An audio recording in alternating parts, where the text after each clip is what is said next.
ఆ స్వామి అనుగ్రహం చూడండి స్వామి. పోలీస్ వాళ్ళు ఎట్టి పరిస్థితిలో పోనీయం పైకి అని చెప్పారు.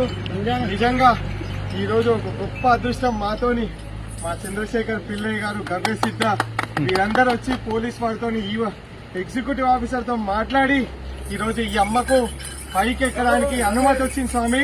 శబరిమల కొండకి ఎక్కుతుంది స్వామి. ప్రపంచంలో మొట్టమొదటిసారి ఇనుముడుతోని ఈ బంగారు తల్లి శబరిమలకి ఎక్కుతుంది స్వామి.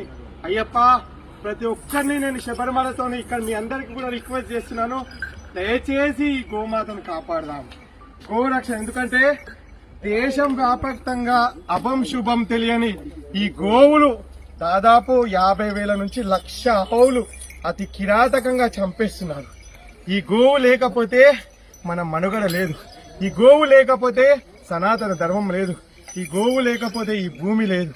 ఈ భూమి ఆరోగ్యకరంగా మంచి పంటలు అందించాలంటే ఈ గోమాత కావాలి స్వామి. దేశీవాలి ఆవులు, ఈ దేశీవాలి ఆవులను కాపాడితే మన దేశం సుభిక్షంగా ఉంటుంది.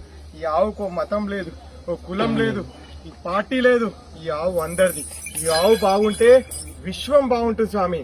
అలాంటి విశ్వమాతతోని ఈ రోజు పాదయాత్ర చేసే అదృష్టం కొందరు స్వాములకు దొరికింది స్వామి. అయినా లక్షల మంది అయ్యప్పలు ఈ ఆవు ఎలా నడుస్తుందని ఎదురు చూస్తున్నారు. ఖచ్చితంగా స్వామి ఈ ఆవు శబరిమలకి వెళ్తుంది స్వామి. సంతోషం స్వామి. అయ్యప్ప, అయ్యప్ప, ఈ స్వామి గోవులను కాపాడు స్వామి.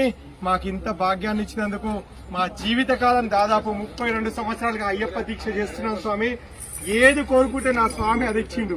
ఈ రోజు మేము కోరుకున్నదల్లా నిస్వార్థంగా ఈ అమ్మను శబరిమలకి తీసుకెళ్లాలని చెప్పి కోరుతున్నాం స్వామి. ఈ అమ్మ ఈ రోజు శబరిమలకి ఎక్కుతుంది స్వామి. మనందరం అదృష్టం స్వామి. ఈ రోజు వచ్చిన ప్రతి ఒక్కరు అదృష్టవంతులు. ఈ వీడియో చూస్తున్న ప్రతి ఒక్కరు అదృష్టవంతులు స్వామి. ఈ గోమాత సకల దేవతా స్వరూపమైన ఈ గోవు ఈ రోజు శబరిమల కొండకెక్కుతుంది స్వామి. స్వామి